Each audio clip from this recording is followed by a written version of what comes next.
አሁን ኤርትራ ሻዕቢያ ከኢጋድ ይልቅ ከግብጽ ጋር ተለጥፎ በተለያዩ አሶሲዬሽኖች ወይም ደግሞ ፎረሞች ብሔራዊ ጥቅማቸውን ለማስከበር እዚህም እዛም እየተሯሯጡ ነው። እየደጋገመን የምናነሳው የቀይ ባህር ፎረም የኢጋድን ሮል ይተካልናል ብለው ያስባሉ። አሰብን በተመለከተ ቀይ ባህርን በተመለከተ ሊትራሊ በወረራ ያዘችው ቦታ ነው። ያ ቦታ ምንም ይጋው ሰነድ ከስከሌለው ድረስ ማለት ነው። ስለዚህ አንድ ስቴት ሌላ ስቴትን በወረራ ከያዘች ለዛውም ደግሞ የቀጠናው ትብብር ደግሞ የኢጋድ ስላለ ይሄ ጉዳይ በኢጋድ ጉዳይ ላይ ይታያል። ኢጋድም አቋም ሊይዝ ይችላል። ባርነት ነው። ስለዚህ ባርነት ወይስ ነፃነት? ልክ ሻዕቢያዎች የኤርትራን ህዝብ እንዳጃጃሉበት ኮፒ ፔስት አድርጎ ማለት ነው። አይ ሲኮርጅ ራሱ አኮራጁ ከሻዕቢያ ነው የሚኮርጀው። በነገራችን ላይ ሁሉም ነገር ማለት ነው ትግል የሚያስጀምራቸው ሻዕቢያ ነው። ኤቭሪቲንግ በቃ ሻዕቢያን ሮል ሞዴል አድርገው ስለሚሄዱ ባርነት ወይስ ነፃነት የምትለው ቃል በቃል ማለት ነው እሷን የተናገሩት። አሜሪካ ኢትዮጵያን ገምግማ ችግር የለም መዳችሁ መኖር ትችላላችሁ፣ ስለዚህ ግዛው ጥበቃው ተነስቷል የሚል ነገር ነው መጣ። እንግዲህ አሁን እንግዲህ ለቱ ባለፈ ከልክሎኛል ተሳፍረ ከበለገ ተበልሻለሁ ብሎ ነበር። ተከልክሎ ነበር አለ አቶ ለቱ ተከልክዬ ነበር ብሎ ነበር። ለሰው ደስታናት አለ።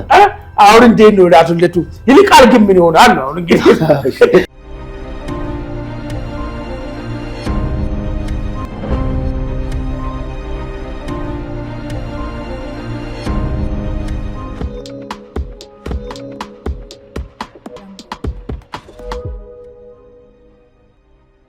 ሰላም ጤና ይስጥልኝ ውድ ተመልካቾቻችን፣ የዕለታዊ ዝግጅታችን ጀምሯል። በዛሬው ዝግጅታችን እንደተለመደው አገራዊ አጀንዳዎችን ወደ እናንተ እናደርሳለን። የኤርትራ መንግስት በይፋ ከኢጋድ ራሱን አግልሏል። ምናልባት ይህንን ከኢጋድ ራሱን ማግለሉ ከኢትዮጵያ ጋር ያለውን ውጥረት ወደ ተለየ አቅጣጫ ይወስዷል የሚል ትንታኔዎች እየሰማን ነው። በዚህ ጉዳይ ላይ የራሳችንን ምልከታ እናጋራቸዋለን።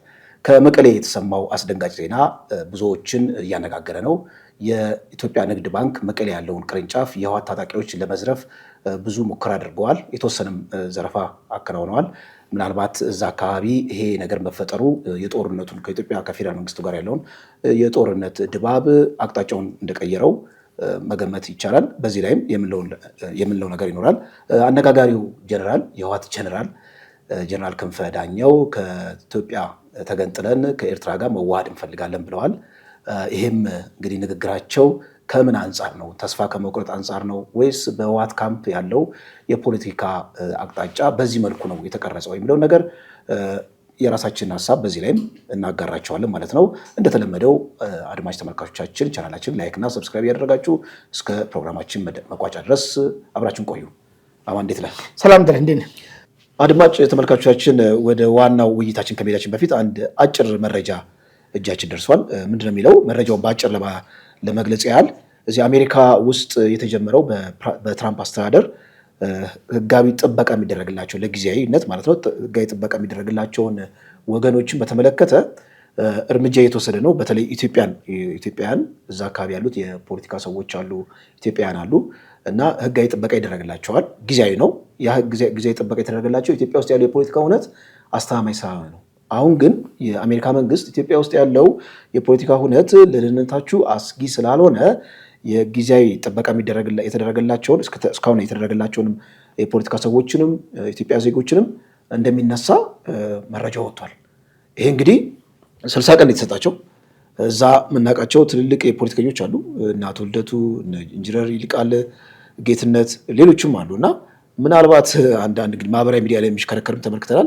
እነ ልደቱ እነ ይልቃል ወደ አገር ቤት ሊመለሱ ነው የሚል መረጃዎች እየተንሸራሸሩ ነው። እስቲ የተወሰነ እዚህ ላይ እንግዲህ ይሄ ነገር በተለይ ያኔ ከትግራይና ፌዴራል መንግስት መካከል በተደረገ ጦርነት ጋር ተያይዞ ነው ይህንን ፍቃድ የተሰጠው። ያኔ አሁን ያለው ኢትዮጵያ ውስጥ ያለው ሁኔታ አስጊ ስለሆነ ጊዜያዊ ህጋዊ ጥበቃ የሚባል ነገር ነው። አሁን ትላንትና እንግዲህ የአሜሪካ አገር ውስጥ ደህንነት ነው የሚባለው መሰለኝ እሱ ባወጣው መግለጫ ላይ ምንድነው አሁን ያለው ነገር ሰላም ስለሆነ ይሄ ጊዜያዊ ጥበቃ የተሰጣችሁ ተነስቷል፣ ከዚህ በኋላ በዚህ ሂደት ወረቀት አግኝታችሁ በጊዜያዊ ጥበቃ እየሰራችሁ እንድትኖሩ ተፈቅዶላችሁ ነበረው። አሁን ወደ ሀገራችሁ መመለስ ትችላላችሁ፣ ግዴታ ነው መመለስ በ60 ቀን ውስጥ ብል ነገር መጣ። ፍቃደኛ ሆኖ ቶሎ ግንባር ቀደም ለመጣ ፍላይት ይቆረጣል፣ ጉርሻ $1000 ይሰጣል ነው የሚለው። እንግዲህ እነዚህ እነማንን ነው የሚያጠቃልለው ካልክ በአብዛኛው ወረቀት አግኝቶ የህጋዊ መኖሪያ ወረቀት አግኝቶ ወይ ፕሮሴሱን እንትን ብሎለት እንትን ካላለ በቀር የፖለቲከኞቹ በተለይ እነዚህ እንደነ አቶ ልደቱ እነ ይልቃል አንድ ደግሞ አለች ማናት ጋዜጠኛ እንደምትሮች መዓዛ መሐመድ ምሳሌ ነው ማነሳለ እንደዚህና ወዘተርፌ መሰሉት አሉ ብዙ ማለት ነው ለጊዜያዊ ሀገር ውስጥ ያለው ነገር ሳልተረጋጋ መኖር ጊዜያዊ ጥበቃ አላችሁ መኖር ትችላላችሁ ከዛ በኋላ ስራ መስራት ትችላላችሁ ተብሎ የተፈቀደላችሁ አሁን ግን አሜሪካ ኢትዮጵያን ተገምግማ ችግር የለም መዳችሁ መኖር ትችላላችሁ ስለዚህ ጊዜያዊ ጥበቃው ተነስቷል የሚል ነገር ነው መጣ እንግዲህ አሁን እንግዲህ ለቱ ባለፈ ከልክሎኛል ተሳፍረ ከበለገ ተበልሻለሁ ብሎ ነበር ተከልክሎ ነበር አለ አቶ ተከልክዬ ነበር ብሎ ነበር ለሰው ደስታና ታለ አሁን እንዴት ነው አቶ ልደቱ ይልቃል ግን ምን ይሆናል አሁን እንግዲህ አቶ ልደቱ እኮ ትልቅ ደስታ ነው መንግስት ከልክሎኛል ወደ ሀገሬ ልመለስ እንደውም ከአየር መንገድ የተከለከልኩት ብለዋል እና አሁን በግድ ወደ አዲስ አበባ የሚመጡ ከሆነ በርግጥ ለሳቸው እንግዲህ እንደተናገሩት ከሆነ ትልቅ እኮ ደስታ እኮ ነው ለሳቸው መምጣታቸው ስለዚህ አሁን ብዙ ሰዎች ናቸው ያሉት እንግዲህ በዚህኛውን ጥቅም ተጠቅመው እኛ ፊት ለፊት ያሉ ፖለቲከኛ ነን የሚሉ ሰዎችን ጠቀስናቸው እንጂ ሌላ ብዙ ሰዎች አድቫንቴጅ ተጠቅመው ባለፉት 2 አመታት እቺን ወረቀት አግኝቶ የሚኖር ነው ብዙ አሉ አሁን ግን እናንተ በቃ ሂዱ ምንም ችግር የለም ችግር ሰላም ነው ይሄ ነገር ስለተነሳ ሂዱ ተብሏል እንግዲህ በቅርብ ጊዜ ተንጋጉ እንግዲህ ይመጣሉ ማለት ነው እዚሁ እናገኛቸው ነው የሚሆነው ማለት ነው እንግዲህ ኤርትራ የመጨረሻውን ካርድ የሳበች ይመስላል ኢጋድ እንግዲህ ኢጋድ ላይ ኤርትራ ከዚህ ቀደም ወጣ ነበር 2007 ላይ ነበር የወጣችው ልክ ከኢትዮጵያ ጋር ጦርነት ከገባች በኋላ ኢሚዲየትሊ ምንድነው ነፃነቷን እንዳገኘች 1993 ላይ የኢጋድ አባል ሆነች ኢጋድ መጀመሪያ ሲመሰረት ድርቅን ለመቋቋም የአየር ንብረትን አካባቢ እዛ አካባቢ ያለውን ጥበቃ ለማድረግ ነበር ቀስ በቀስ ግን ኢጋድ ምንድነው በኢቮሉሽን የጸጥታና ደህንነትን የፒስ ኪፒንግ ስራ መስራት ጀምሮ ነበር እና በተወሰነ ደረጃ የራሱ ድክመትን ቢኖረው ድርጅቱ እስካሁን ድረስ አለ እንደውም የሚመራው በኢትዮጵያው ወርቅነህ ገበየሁ ነው ይሄ እንግዲህ ድርጅት በኢትዮጵያ እንደ ኢንስትሩመንት እየተጠቀመችበት ነው ብለው ከዚህ ቀደም 2007 ላይ አግለው ነበር ራሳቸውን አሁን እንግዲህ 2023 ላይ ገብተው ነበር 2023 ገብተው 2 አመት ባልቆየ እንግዲህ 2 አመት የቆዩት ከዛ በኋላ አሁን በይፋ ከኢጋድ ራሳችንን አግለናል ማለት ነው ይሄ ከጥምረቱ ራስን ማግለል ብዙ ሳይኖች አሉት አንደኛ ለህግና ስርዓት እንደማይገዙ ማሳያ ሊሆን ይችላል እንደውም የፕሬዚዳንቱ ማለት ነው የኢጋድ ፕሬዚዳንት በምላሻቸው ምን ብለዋል ኤርትራ ኦፈር ቀርቦላት ነበር ምንድነው የቀረበላት ለምሳሌ ኢጋድን ለማጠናከር ስብሰባዎች ላይ መሳተፍ ሐሳብን ማዋጣት የተለያዩ ፖሊሲዎች ላይ የራሳቸውን ኢኒሺዬቲቭ ማቅረብ ነበረባቸውና ጭራሽ ተሳትፎ ማታቅም የሚል ነገር ነውና ኖረችም ሄደችም አይነት ነገር ነው የሳቸውን ዝም ብለ ትንታኔ ምላሽ ውስጥ ተመለከት ኖረችም ሄደችም ምንም ለውጥ የለውም አይነት ነገር ይመስላል እኔ አፍሪካ ህብረት ውስጥ ራሱ ያላት ተሳትፎ ራሱ ጥያቄ ምልክት ውስጥ የሚገባ ነው አይደል የኤርትራ መንግስት ማለት ነው ከኢጋድ ራሷ ማግለሏ እንግዲህ ሲምቦሊክ የሆነ ትንታኔ ሊኖር ይችላል አንደኛ ተምሳሌ ምንድነው ልክ ምልክታዊ የሆነው ትርጓሜ ምንድነው በቃ ለህግና ስርዓት ኢትዮጵያ ያለችበት ኢትዮጵያ በጣም ዶሚናንት የሆነችበት አሶሲዬሽን ውስጥ ከገባን እኛ የዛ ድርጅት ተገዢ እንሆናለን የኢትዮጵያ ምንድነው ተገዢ እንሆናለን የሚል እሳቤ ሊሆን ይችላል አንድ ይሄ ነው ሁለተኛ አሁን ኤርትራ ሻዕቢያ ከኢጋድ ይልቅ ከግብጽ ጋር ተለጥፎ በተለያዩ አሶሲዬሽኖች ወይም ደግሞ ፎረሞች ብሔራዊ ጥቅማቸውን ለማስከበር እዚህም እዛም እየተሯሯጡ ነው እየደጋገመን የምናነሳው የቀይ ባህር ፎረም የኢጋድን ሮል ይተካልናል ብለው ያስባሉ ምክንያቱም ይሄ የቀይ ባህር ፎረም ቀጥታ የማይፈልጉትን ሀገር ጠላትን ሀገር የሚያገል ስለሆነ ከኢጋድ ይልቅ ምናልባት ወደዛ ማዘንበላቸው የሚገርም አይደለም የሚደንቅም አይደለም ሶስተኛ ባላምት የሚሆነው የጌቶቻቸውን ፊት አይተው ወይም የጌቶቻቸውን ትዕዛዝ ተቀብለው የተገለሉም ሊሆን ይችላል ለምሳሌ ግብጽ ውጪ ካለቻት ኤርትራ እኔ የምታቅማማም አይመስለኝም ልትወጣ ትችላለች ምክንያቱም እዛ ኢጋድ ውስጥ ተወደደም ተጠላም ኢጋድ ላይ ዶሚናንት የሆኑ ስቴቶች አሉ ኢትዮጵያ አንዷ ስቴት ነች ኬንያ አለች ልክ ግብጽ የራሷን እንደ ኢጋድ የሚመስል ፎረም ወይም በፎረም መልክ እንዳዘጋጀችው ኢትዮጵያ ዶሚናንት የሆነችበት ውስጥ መሳተፍ ለኤርትራም ሆነ ለግብጽ ማለት ነው ብዙም ጥቅም ላይ ኖሮ ይችላልና ከበስተጀርባቸው ምናልባት ጌቶቻቸው ውጡ ብለዋቸው ሊሆን ይችላል ኢቭን ሳውዲ አረቢያንም ራቅ አድርገንም ሳውዲ አረቢያም ሄደዋል ምንድነው ፕሬዚዳንቱ እዛ ከሄዱ በኋላ ነው እንግዲህ የውጭ ጉዳይ ሚኒስትሩ ይሄን ነገር ያጋሩ ምናልባት ሳውዲ አረቢያ በሄዱበት ጊዜ ወደ ቀጠናው እንዲመጡ ትዕዛዝ አስተላልፈዋል ወይም ደግሞ ጥያቄ አቅርበዋል ወደ አሰብና እዛ ጋር ያለውን ጂኦፖለቲካል የሆነውን እንቅስቃሴ እንድታረቁልን ወይም ደግሞ በእኛ ኢንተረስት እንድታበጁልን እንጠይቃለን የሚል ከፕሬዚዳንት ኢሳያስ ሰምተናል። ምናልባት የዛ ምላሽ እንደዚህ አይነት አሶሲዬሽኖች ኢጋድ የመሰሉ አሶሲዬሽኖች እንዲወጡ ከነዛም ሀገራት ከሳውዲ አረቢያም ቀርቦላቸው ሊሆን ይችላል እና ወይ ከጌቶቻቸው በደንብ ቀጭን ትእዛዝ ተሰጥቷቸው ያን ቀጭን ትእዛዝ አስፈጽሞ ሊሆን ይችላል። ሁለተኛ ዴስፔሬሽን ተስፋ የመቁረጥ አጠቃላይ እዚህ ቀጠናው አካባቢ ያላቸው የፖለቲካ እንቅስቃሴ ምንም አይነት የሚያወላድ አይደለም፣ ብዙም አቅም የላቸውም ዝም ብሎ ከመረበሽ ባሻገር። ሶስተኛ ኢትዮጵያ ያላትን የጂኦፖለቲካል ቁመና የበለጠ ማኮሰስ በኢጋድ አማካኝነት ብሔራዊ ጥቅሟን እያስከበረች ነው። ስለዚህ ከዛ ገለል ካለ ቢያንስ ኤርትራ የተወሰነ አቅም ታጎላለች ከሚልም ምሳሌ ሊሆን ይችላል እና ብዙ ሲናሪዎች አሉ። ይሄ ግን ተጠቅሎ ኢትዮጵያና ኤርትራ ወደ ግጭት የሚገቡበትን ሁናቴ በከፍተኛ ሁኔታ እንደሚገፋውና ወደዛ እንዲያመሩ የሚያስፈራ ነገር እንደሆነ ከአንዳንድ ትንታኔዎችም መታዘብ ይቻላል። እስቲ እዚህ ላይ የተወሰነ ሀሳብ ካለ ነው። መልካም እንግዲህ ደሬ እንዳው መጀመሪያ በቀጠናዎች አካባቢ ያሉት እነዚህ በየትብብር መንግስታቶች ምን ይመስላል የሚለውን ነገር ትንሽ ማየቱ ጠቃሚ ይመስለኛል። ሮሉንም እንዳው ጥሩ ምሳሌ የሚሆነው ኢኳስ የሚባለው ነው። ኢኳስ አንጻራዊ የተዋጣ ሰራዊትም አለው። አንዳንድ ችግሮችም ሲፈጠሩ ጣልቃ መግባት ልጆች አሉ። የቤኒን አሁን እነሱ ናቸው አይደል?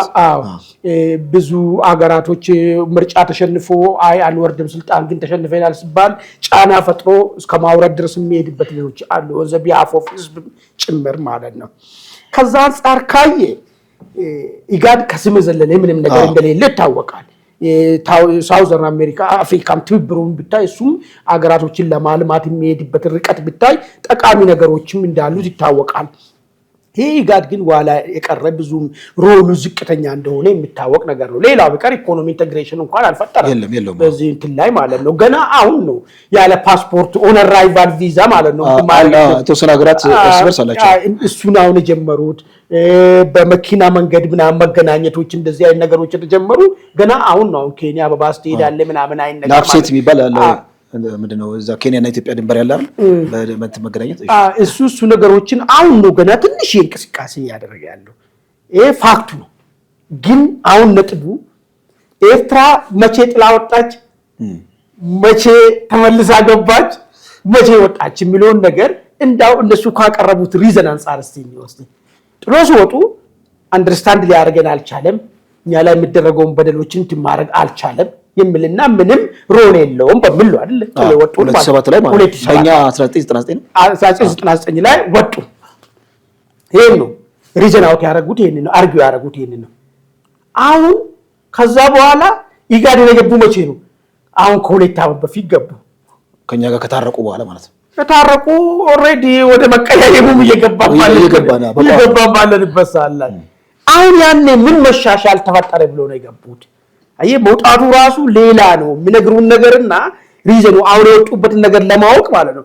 በ99 በኢትዮጵያ አቆጣጠር ወይ በ2007 በፈረንጆቹ ሲወጡ ያስቀመጡት ምክንያት ሪሊ በ2022 ተለውጦ ነው መጥቶ የገቡት ወይስ ምን የተለወጠ የተለየ ነገር ተፈጥሮ ነው መጥቶ የገቡበት መንገድ ብለው ነገር ነው ማየት። ከገቡ በኋላ ደግሞ 2 ዓመት ውስጥ ምን አዲስ ነገር ተፈጠረ? ምንም የለም፣ አዲስ ነገር የለውም። ተቋማዊ መቀየርም የለም። በፊት የነበረው ኢጋድ ነው ያለው፣ አሁን ኢጋድ ያለው እንዳልከው ከነድክመቱ ማለት ነው። ማሪው እኮ ነው ሲገቡም ወርቅነህ ገበየሁ ናቸው ነበሩት። አሁን ሲወጡ ወርቅነህ ገበየሁ ነው ያሉት ማለት ነው። ስለዚህ ይሄ ከሚያነሱ ጀርባ ሌላ ነገር አለ ነው። አሁን አንተ ቅድም አንድ ነካ ነገር አለ፣ ጥሩ ነገር ተበጅቶኛል። ምናልባት ጌቶቻቸው ውጣ ግባ የሚለውን ነገር ለምን ለምብለው ነገር ደግሞ ቀይ ፎረም የሚለውን ነገር አንጻራዊ ከኢጋድ የተሻለ ጥሩ ትብብር መፍጠር የምንችልበትን ይሄንን ደግሞ ኢጋድን ደግሞ ምንም ጥቅም አልባ መሆኑን የምናሳየው ከዛ ውስጥ በመውጣትና የኢትዮጵያ ሚና ተጽዕኖ የምትፈጥርበትን አካባቢ አቂም ማሳጣት የሚለውን ነገር በነግብጽ ካልኩሌት ተደርጎ ሊሆን ይችላል። ይሄ ያስኬዳል። ግን የበለጠ እንትን ልምትለው የሚችለው ነገር ምንድነው? ከኢጋድ አሁን የወጣበት እንግዲህ ኢትዮጵያና ኤርትራ ወደ ውዝግብ ገብተናል። ከውዝግብም አልፎ ውዝግቡ በጣም ከፍ ብሎ አንዳችን ኢትዮጵያ ኤርትራ የሚለውን ሀገርንም አላውቅም ወደ ማለት ደረጃ ላይ እየደረሰች ነው። አርጊው እያደረገች ጭራሻና ቅምም ተብሏል። ስለዚህ አሁን በአንድ እንትን ውስጥ ሆኖ በዚህ ውዝግብ ውስጥ የሚገባበት ሰዓት ላይ እና ምናልባት ወደ ግጭት ቢገባ ፕራይመርሊ እነ ኢጋድ ሊዳኙ ይችላሉ፣ ሊያደራድሩክ ይችላሉ። ይህን ድርድር ሩም ለመከልከል አስባ ይሆን ወይ የሄደችበት ነገር ማለት ለምን ምናልባት የባህር በሩ ጉዳይ በኢጋድ ደረጃ ሊታይ ይችላል፣ ቀጥሎ በኤዩ ደረጃ ሊታይ ይችላል ራሱ ይላሉ። ኤዩ ምናምን አሁን ለቀጠናው ነው መጀመሪያ የሚሰሩት፣ ቀጠናው አይቶት ከዛ በኋላ ወደኛ አምጡት የሚሉ ነገር እንደዛ ነው። ስለዚህ ይህን ሩሙ ለመዝጋት እድሉን ለማጥበብ ቀድማ የመውጣት ስትራቴጂ ነው ያስኬዳል። የጦርነት ዋዜማ ላይ እንደነ ሁለተኛ ኤርትራ በራሷ በምትፈጥራቸው ችግሮች ላይ ካሁን አስር አለ በስፋት ሰሞኑ እየተነጋገርን ያለነው አሰብን በተመለከተ ቀይ ባህርን በተመለከተ ሊትራሊ በወረራ ያዘችው ቦታ ነው። ያ ቦታ ምንም ይጋው ሰነድ ከስከሌለው ድረስ ማለት ነው። ስለዚህ አንድ ስቴት ሌላ ስቴትን በወረራ ከያዘች ለዛውም ደግሞ የቀጠናው ትብብር ደግሞ ኢጋድ ስላለ ይሄ ጉዳይ በኢጋድ ጉዳይ ላይ ይታያል። ኢጋድም አቋም ሊይዝ ይችላል። የራሱ የሆነ ሲያለው አቋም ሊይዝ ይችላል። መንበር ስቴቶች አቋም ሊይዙ ይችላሉ።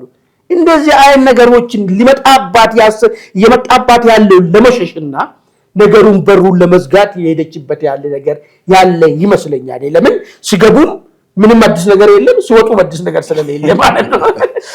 እውነት ነው። ከዛ አንፃር ብታይ የሚል ሐሳብ ነው ያለው። ቆንጆ ነጥቦች አንስተሃል። እንዳልከው ጦርነት ዋዜማ ላይ ስለሆኑ እንዳለ ያለን እንዳለ ሽመል ወደ ጠላቶቻችን ወርውረን ከዛ በኋላ የሚፈልገውን እርምጃ መውሰድ ይችላል የሚለው ነገር ያስኬዳል። ኢቭን ኢጋድ ራሱ የራሱ የሆነ ሮል ይኖረዋል። ደካማ ድርጅትም ቢሆን እንዳልከው የፒስ ኪፒንግ ሮል የለውም። ልክ እንደ ኢኳስ አሁን በቅርቡ ቤኒን ላይ በፈንቅለ መንግስት ተካሂዶ በቀላሉ ማክሸፍ ችሏል እና በተወሰነ ደረጃ ጠንካራ ነው። ኢንቴግሬትም አድርገዋል። ኢኮኖሚካሊም ኢንቴግሬት አድርገዋል። ኮመን ከረንሲ ራሱ ኮመን ከረንሲ ራሷል እና ይሄኛው ግን ኢጋድ ግን በጣም ዳዴ የሚልና ገና ብዙ ችግር ያለበት የተወሳተበ በተለይ ደግሞ ቀጠና ውስጥ ያሉት ሀገሮች ደካማ መሆናቸውም ብዙ አስተዋጽኦ አለው። ወደሚቀጥለው መረጃችን ስናመራ አድማጭ ተመልካቾቻችን ቻናላችን ላይክ እና ሰብስክራይብ እያደረጋችሁ አብራችሁን ቆዩ። የመቀሌው ዜና ትንሽ በጣም ከዛ የሚሰማው ዜና እኔ አሁን በጣም ግራ እየገባኝ ነው በእውነት እንዲህ ደንበኛ በቃ ሽፍታ እኮ በቃ ወንበዴ ማለት እንዴት አንተ እንግዲህ ሪጂናል ስቴት የሚባል አለ፣ መዋቅር አለው፣ መንግስት በጀት የሚመድብለት አስተዳደር አለ። እዛ ውስጥ እንግዲህ የኢትዮጵያ ንግድ ባንክ በነገራችን ላይ የኢትዮጵያ ንግድ ባንክን መርጠው ነው የግል ባንክን ራሱ አታካይ አያደርጉም የሚባለው። የኢትዮጵያ ንግድ ባንክ ያለውን ገንዘብ ማለት ነው የተወሰነ እንደወሰዱ ነው መረጃው የሚናገረው። ግን አስቀድሞ መንግስት ብዙ ብር ስላላስቀመጠ የሚፈልጉትን ያህል ማግኘት አልቻሉም እና ባንክ በዚህ መልኩ ለመዝረፍ የቲፒኤልኤፍ ታጣቂዎች መቀሌ ላይ ይሄ ነገር ሰርተዋል። ይሄ የሚያሳየው ብዙ ነገር ነው። አንደኛ ተስፋ መቁረጣቸውና የመጨረሻው 11ኛው ሰዓት ላይ መድረሳቸውን ያሳያል። ካሁን በኋላ ህግና ስርዓትም ምንም አይጠቅምም። ህግና ስርዓት ካለ እኛ ምንም ሰርቫይቭ ማድረግ አልቻለም። ስለዚህ መንግስትን በመበጥበጥ ወይ እንግዲህ አስፈላጊ ካልደፈረሰ አይጠራም ነው የሚባለው ለእውነት ነገር ማለት ለጥሩ ነገር ነው። የቲፒኤልኤፍ ግን ካልደፈረሰ አይጠራም ሳይሆን ካልደፈረሰ ያው ይደፈርሳሉ። ምንም አይጠራም። እየደፈረሰ ነው የሚሄደው እና ነዋሪው በጣም እየተቸገረ ነው። አሁን የመጣው ዜና እንግዲህ የዞኖች እርግጫ እንዳትለው ቲፒኤልኤፍ ብቻውን ነው እየተራገጠ ያለው፣ ሌላ ዞን የለም። ፌዴራል መንግስቱ ዝም ነው ያለው። ህግና ስርዓት በጠበቀ መልኩ እንግዲህ ስራዎችን እያካሄደ ነው። አሁን ቲፒኤልኤፍ የነዋሪውን ወይም የትግራይ ህዝብን ሆነን ለመናገር ሰቆቃ እያራዘመ ነው። አሁን ባንክ ውስጥ ገንዘብ የለም። በጣም የተቸገረ ነው ነዋሪው። ቲፒኤልኤፍ ጭራሽ ይሄንን ህገወጥ ስራ በመስራቱ ይሄ ሬድ ላይት ነው ለመንግስት ራሱ ማለት ነው። ህግና ስርዓት ማስከበር ዝም ብለህ ገንዘብን ላሞራ አትሰጥም። ከዚህ ቀደም እኮ የህልውና ጦርነቱ ከመፈንዳቱ በፊት እኮ የመጀመሪያ ስራ የሰሩት ምንድነው? በአውሮፕላን የመጣን ብር ነው የዘረፉት ወያኔዎች ማለት ነው። እና ወያኔዎቹ ምንም ይሉንታ የላቸውም፣ ምንም ችግር የለባቸውም የሀገር ንብረት። አሁን እንግዲህ የንግድ ባንክ ላይ ብቻ ማተኮራቸው ከመንግስት ጋር ያላቸውን ቅያሜ ለማሳየት ነው። ለምንድን ነው ወደ ግል ባንክ ያሄዱት? የንግድ ባንክን ሲያጡ እርግጠኛ ነኝ ወደ ግል ባንክ እንደሚሄዳቸው አይቀርም።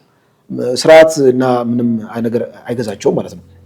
አሁን ይሄ የሚያሳየው ባለፈው እንግዲህ መቀሌ መጥተው ነበረ። መቀሌ መጥተው ደሞዝ አልተከፈለንም፣ ደሞዝ ይከፈለን ብለው የፕሬዚዳንቱን ጽሕፈት ቤት እንዲሁም ደግሞ የቴሌቪዥን ጣቢያውን ተቋጥሮ ነበረ። የቲፒኤልኤፍ ደጋፊዎች አይ ቅያሜውን ጠላቶቻችን እንደሚያራግቡት አይደለም፣ እንደውም ጠላቶቻችን ባልተፈለገ አቅጣጫ ጉዳዩ እንዲሄድ ብዙ ስራ ሰርተዋል፣ የፕሮፓጋንዳ ስራ ሰርተዋል። አሁን ችግሮች ሁሉ ተዳፍነዋል። በቃ ችግሮች ሁሉ ሶሉሽን አግኝተዋል። ጠላቶቻችን እፈሩ ብለው በአደባባይ እነ ደብረጽዮን ተናግረዋል። እሺ እኛ ጠላቶቻችሁ እንፈር። እንግዲህ መቀሌ ላይ አሁን ሊዘርፍ የመጣው የቲፒኤልኤፍ ታጣቂ ምን እንበለው ነው? አየህ ዝም ብለህ እያዳፈክ ዞረስት ጉዳይ ነው እየመጣ ያለው ማለት ነው። እና ትግራይ ውስጥ እንግዲህ ባንክ መዘረፍ ከጀመረ እኔ እንግዲህ ምንድነው ሊደረግ የሚችለው ማለት ፌዴራል መንግስቱ እስካሁን በሶፍት ፓወር ቲፒኤልኤፍን እያዳከመው ነው። እሺ የፌዴራል መንግስቱ ቀጥታ በኃይል መግባቱ አዋጭ ነው አዋጭ አይደለም የሚለው ነገር እሱ ብዙ ሴናሪዎች ስለሚፈጠር እኔ እዛ ላይ ትንታኔው በጣም አስቸጋሪ ነው። ከዛ ይልቅ ግን እነ ቲፒኤፍ አሁን እየተንቀሳቀሱ ነው። የዓለም አቀፍ ሚዲያም ከቨር እያገኙ ነው፣ እያየናቸው ናቸው። እንዲሁም ደግሞ አደረጃጀታቸውን በጣም እየተጠናከረ ነው። በነገራችን ላይ ቲፒኤፍ ከነ ድክመታቸው ያው እንግዲህ የቲፒኤልኤፍ ቅሪት ናቸው። የአይዲዮሎጂ ችግርም አለ እናውቀዋለን። ግን ከነ ችግራቸው ምናልባት ለትግራይ ልክ እንደ ተጠባባቂ ጦር ሆነው የትግራይን ህዝብ ከሚጠብቀው መከራ ሊታደጉት ይችላሉ እንጂ እነዚህ ወመኔዎች እንግዲህ በአደባባይ እንደዚህ ባንክ መዝረፍ ከጀመሩ ምንም የምንጠብቀው ነገር አይኖርም። ትንሽ ቆይተው ምናልባት ጌታቸው ማነው ጀነራል ታደሰ ወደ አዲስ አበባ ሩጠው ሊመጡ ይችላሉ። እንግዲህ ጥሩ ደሬ ምንድነው መሰለህ እቺ ባንክ የምትለው ነገር ምንድነው ኢምፕሊኬሽኑ የሚለውን ነገር ነው እንግዲህ ማየት ጠቃሚ የሚሆነው ነገር ማለት ነው።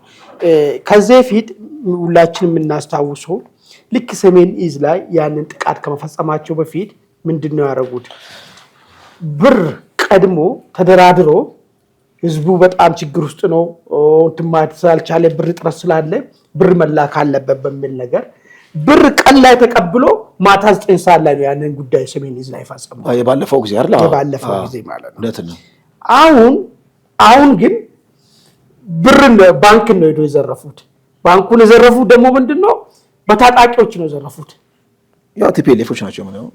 ታጣቂ አጥላቸው ምን እንትን አለ አይ የተፈለገው ነገር ከባለፈ ምንን አሻሻሉ፣ ከባለፈ መንገድ ምን የተለየ ነገር ሞከሩ፣ የሙከራው ዓላማ ምንድነው የሚለው ነገር ለማስቀመጥ አሁን በራሳቸው በጦሩ ባለፈ እንደዚህ ምንም እንትን ያወጣ አይደለም። ብር ይፈልጉ ነበር። ብሩንም ተቀብለን እኛ ስማርቶች ነን የፈለግነውን ጥቃቱን ፈጸምን ብር ከሚያጥረን በሚል ነገር ሌላው ሞኝ እንደሆነ ነው እነሱ የሚያስቡት በወቅቱ ማለት ነው። ጥቃቱን ሊፈጽሙ ማታ እንደሚፈጽሙ እኮ ዘይ ነው። ግን ቀድሞ ብር በእጃቸው ማስገባት ስለነበረ ብራቸውንም ያዙና ጦርነቱን ጀመሩ ማለት ነው። ያ ጦርነቱን መጀመር የሚል ነገር ያመጣው ጣጣ ያውቃሉ። አሁን ጦርነቱን መጀመር አይደለም የሚፈልጉት፣ ጦርነቱን ሌላ አካል እንዲጀምር ነው። ገብቷል? አሁን ምንድነው ባንክን ትዘርፋለህ፣ የፌደራል ወታደር አለ ባይዞ ትግራይ መቀሌ ውስጥ የፌደራል ተቋማቶችን ጠቅበቀ። ስለዚህ ባንክ ሲዘረፍ ባንክ አንዱ የፌደራል ተቋም ነው። ኢትዮጵያ ንግድ ባንክ የፌደራል ተቋም ነው። ሲዘረፍ ቁሞ ማየት የለበትም።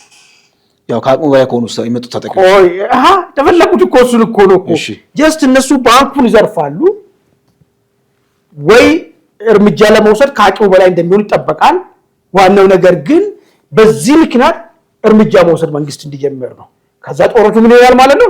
መንግስት ጦርነት ጀመረ ይሆናል። አየህ ጀመረ የሚል ነገር ችግር ስላለው ወይም ባለፈ ብዙ ዋጋ ስላስከፈላቸው መብረቃዊ ጥቃት ወሰን ብሎ በኋላ ራሳቸው ባክፋ ያደረገባቸው አሁንነትን በኋላ መዋጥ የማይችሉት ማን ነው? እሱ መላክ ያናገረ በጣም ነው ባይዞ ይበሸቁ ነበር። በኋላ በሰዓቱ ለፕሮፓጋንዳ ተጠቅሞበት ነበር። በኋላ ግን እኔ ሱሞቱ ጀርባ ራሱ እነሱ እጅ ያለበት ይመስለኛል። ለምን ታውቃለህ? ያቺ ቃል አደገኛ ዋጋ እንደው በኋላ ነው የገባችው። ጥቃት ፈጽመናል ማለታቸው እነሱ ተከላካይ ሆኖ መቅረብ ነበር። ግን መጀመሪያ መሰላቸው የሚያሸንፉ ነገር ስለመሰላቸው ጥቃት መፈጸማቸውን ነበር እንደ ፕሮፓጋንዳ ተጠቅመውበት ነበር። በኋላ ግን ብዙ ነገር ነው ያሳጣቸው ያተረፈ ማለት ነው። አሁን የሚፈልጉን ነገር ተከላካይ መሆን የሚፈልጉ ግን መንግስትን ስቦ ወደ ጦርነት ለማስገባት የሆነ የሚያነካካ ነገር ልክ እንደዚህ አይነት ነገር ዘረፋ ሲፈጽም መንግስት ነውና ህግና ስርዓትን ማስፈር አለበት። ዘራፊ መከላከል አለበት። ዘራፊው ደግሞ ተራ መንደር ዱርዬ አይደለም፣ ወታደራችን ነው የሚሉት ነው፣ የትግራይ ጦር ነው የሚሉት ኃይል ነው ዘረፈው። ስለዚህ ይሄንን ለቀለብስ ስትል እነሱ ተከላካይ ሆነው ቀርባሉ። ጦርነቱ ይጀምራል። ጦርነቱ እንዲጀምር ይፈልጋሉ። ነገር ግን የጀመሩበት ሂደት እንዴት ነው ማለት ነው? ተከላካይ ሆኖ ማለት ነው። አጥቂ ሆኖ ዛሬ ማለት መንግስት የጀመረው ብለው መንግስት አጥቂ ሆኖ ማለት ይሄንን ነው እነሱ እየሰሩ። በሁለት መንገድ ነው። አንደኛ ብሩን ይወስዳሉ፣ ብር ያገኛሉ። ሁለተኛ ነገር ግን የጦርነቱ ላይ ግን አፐራንድ የፕሮፓጋንዳና የሌጂቲሜሲ አፐራንድ ይይዛሉ ማለት ነው። ተጠቃሚ የሚለው ነገር እሱን ይሸጡታል ማለት ነው። ይሄን አስቦ ነው ይሄን ወደ ብሩ የሄዱት። ግን አሁን መንግስት ጉዳዩ እንደ ከዚህ በፊቱ አይደለም ጫወታው። ቅድም አንተ ያነሳ ጉዳይ አለ። ይሄ ቻናል 4 የሚባለው የእንግሊዞች ሚዲያ በዩቲዩብ ይለቀዋል። የሚገርም ነገር ሌላ ኃይል አለ። ትላንትና አብሯቸው ፌደራል መንግስት ሲወጋ የነበረው ነገር ግን የዚህ አገር ችግር የትግራይ ችግር የትግራይ እናት ሰላም ማጣት ምክንያቱ እነዚህ ቲዲኤፍ ነን ብሎ ራሳቸውን የሚጠሩና የቀድሞ የህወሓት መሪዎች ናቸው። እነዚህን እስካላስወገድን ድረስ የትግራይ እናት በሰላም ማደር የለባትም። ለዚህ ደግሞ ዝግጅታችን ጨርሰናል አለ እነ ጀነራል ዘውዱ ማለት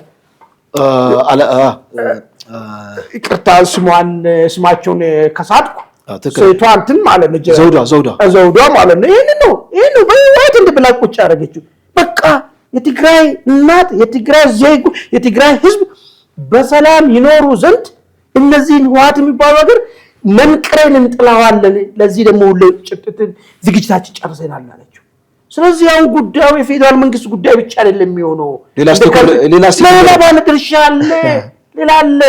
ፌደራል መንግስት መሆን ያለበት እነዚህ ህወሓቶች ካልተነቀሉ ሰላም የለም ብሎ ያመኑ የትግራይ ወጣቶችን ማገዙ ያለበት ማገዝ ነው።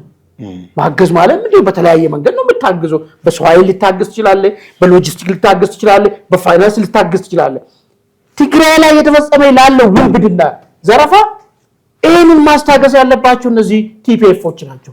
የሚገርም ግንባር ቀደም ማለት ነው። የእነሱን አቅም ማጠናከር ግንባር ቀደም አሁን እነሱ የፈለጉት እቺ ፕሮፓጋንዳ ዱሮ ጫወታው ያለፈበትን ጫወታ አሁን አያገኙአትም ማለት ነው። እሱ አሁን ፌደራል መንግስት ጀመረ አልጀመረ የሚለው ጭቅጭቅ ነበር እየፈለጉ ነበሩ። አሁን ግን የሚጀምረው ፌደራል መንግስት ሳይሆን ቲፒኤፍ ነው የሚጀምረው፣ ትግራይ ኃይል ነው የሚጀምረው ማለት ነው። ስለዚህ ጫወታው ተገለባብጠዋል የሚል ነገር ነው አንድ እሱ።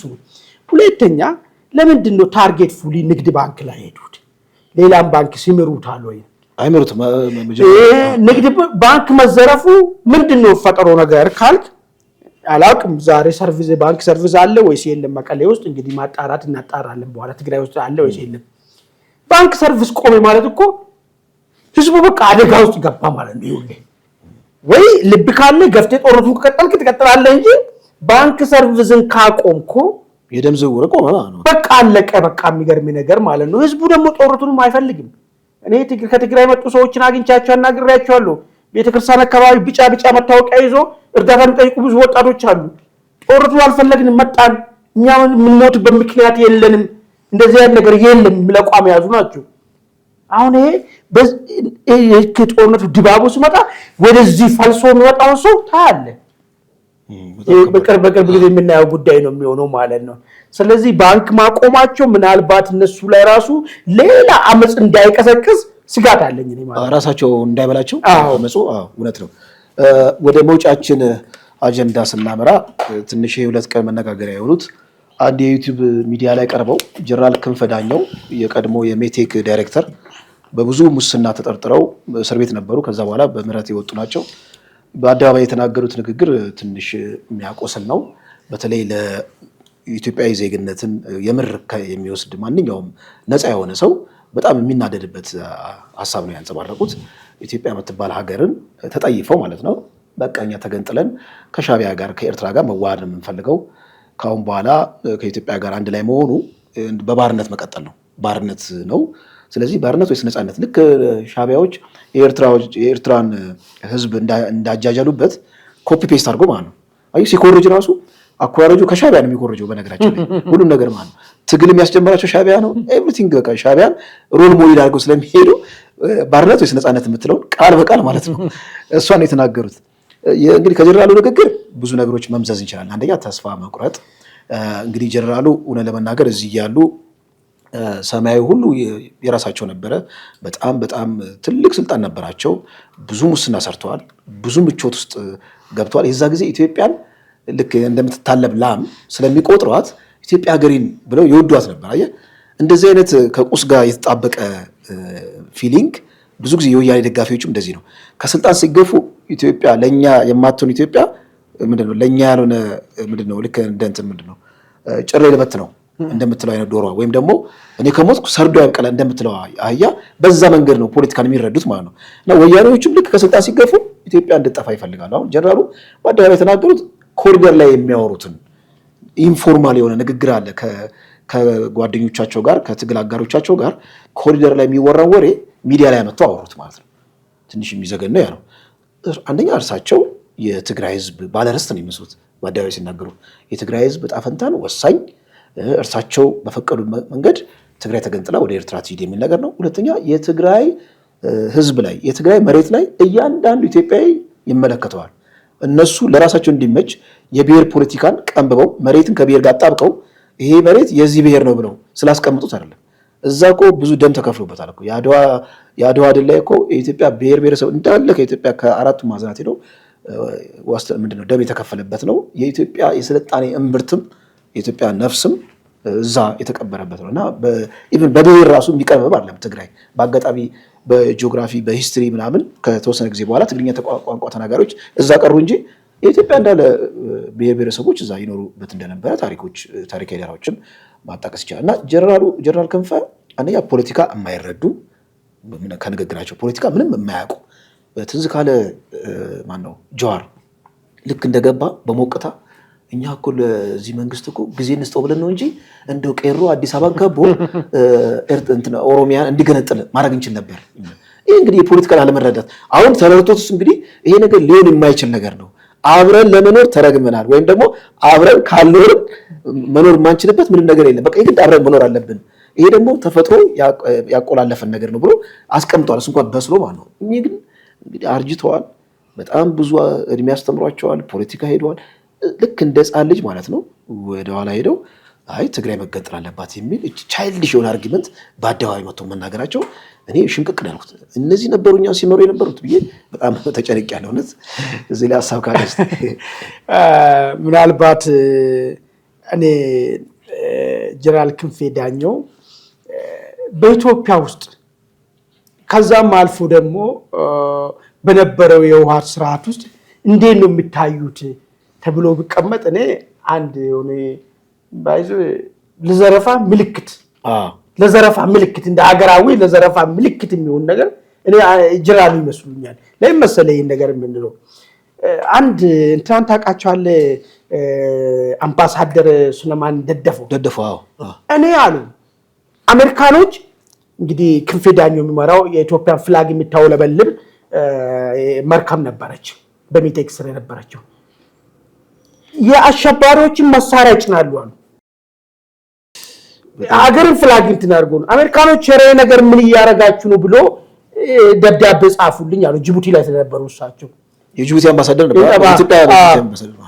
ከዛ ይሄን ጉዳይ ሳቀርብ ተውተው እነሱ የራሳቸው መልስ አላቸው ነው ተባልኩታል። አሁን መዝረፍ ዘርፏል ያዲግ ውስጥ የነበሩ ሰዎች ሁሉ ሌባ ነበሩ honestly speaking ኤክሰፕት በጣም ጥቂት ሰዎች ካሉ በስተቀር ደረጃው ይለያይ እንጂ አገር ተዘርፏል። ከታች ከወረዳ ጀምሮ ቀበሌ ወረዳ ያለ ሰው ጀምሮ እስከ ላይ እስከ ሚኒስቴር ደረጃ ያለ ማለት ነው።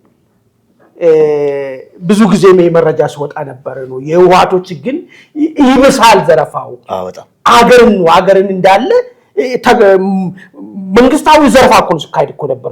መንግስታዊ ዘረፋ ማለት ነገር ብድርና እርዳታ የሚገኘው ሪቨርስ እስከማድረግ ድረስ ማለት ነው። ብድርና እርዳታ የሚወሰደው ራሳቸው አካውንት ተከፋፍለው እስከማስቀመጥ ድረስ ማለት ነው። ግን ከዛ ሁሉ በላይ እንግዲህ የሚቴኩ መሪ የነበሩት ክንፌ ዳኘው መርከብን የሚያክል ነገር ነው የሚጠፋው። ኮንዶሚኒየም መጥፋት ቀላል ነው። መርከብ ነው እኮ የሚጠፋው እኮ መርከብ ይጠፋል። ጠፋ ባላል መርከብ የሚያክል ነገር። ስለዚህ በኢትዮጵያ ታሪክ ለሰን ውስጥ ግብረ ገብ የሚባል ትምህርት አለ አይደል? እዛ ውስጥ ስርቆት እንዴት እንደሆነ ምልክት ሆኖ መጠቀስ ያለባቸው ግለሰብ ናቸው።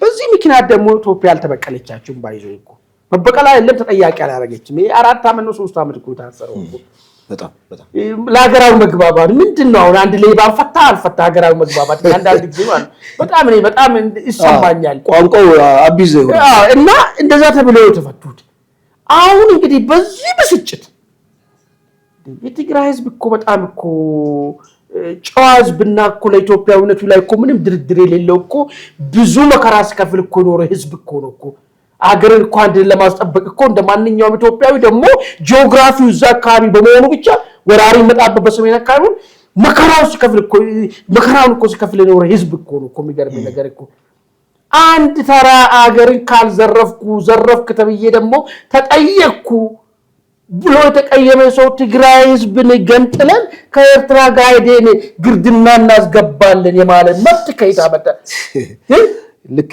ምን የጓሮ አትክልት በጣም እኮ የሚገርም ነገር እኮ ነው እኮ እሱ ስለተቀየመ እሱ ለብለስ ስለተጋለጠ እንዳው እኮ አርቲክል ቢያረግ የትግራይ ህዝብ በዚህ ብሎ የሚናገራቸው ነገሮች እንኳን ቢኖር ማለት መናገር ቢመጣ ባይዙ ይውል ፈረንጆቹ ሰይጣኑ ያለው ዝርዝር ውስጥ ነው የሚሉት የኢትዮጵያ ህዝብ እኮ ባለፈው 7 አመት ከትግራይ በወጡ ሰዎች እኮ ደረሰበትን እኮ በደል እኮ ታወቃል እኮ this enough በቃ ለማንኛውም ውሳኔ ለመወሰን ማለት ነው ባለፈው 27 አመት በእነዚህ ጋጦጥ ልጆች ቀሪ ኢትዮጵያ ህዝብ ላይ ሲፈጸም የነበረው ነገር ማንኛውም ነገር ለማድረግ በቂ ነው ነገር ግን እሱንም ቢሆን ነው እነዚህ በቃ ባለጌዎች ናቸው ስዶች ናቸው ብሎ ነው ያሰበ እንጂ ሌላ ነገር አላሰበም ኢትዮጵያ ህዝብ ገርሚ ነገር ማለት ሌላ ንግግር ውስጥም አልገባም በጣም ቻይና ጭራሽ ብሶ ከነዚህ ልጆች ብሶ እኔን አሰረች ለብነቴና ገለጸችብኝ በሚል ነገር የትግራይ ህዝብን የራሱ ሻንጣ አስመስሎ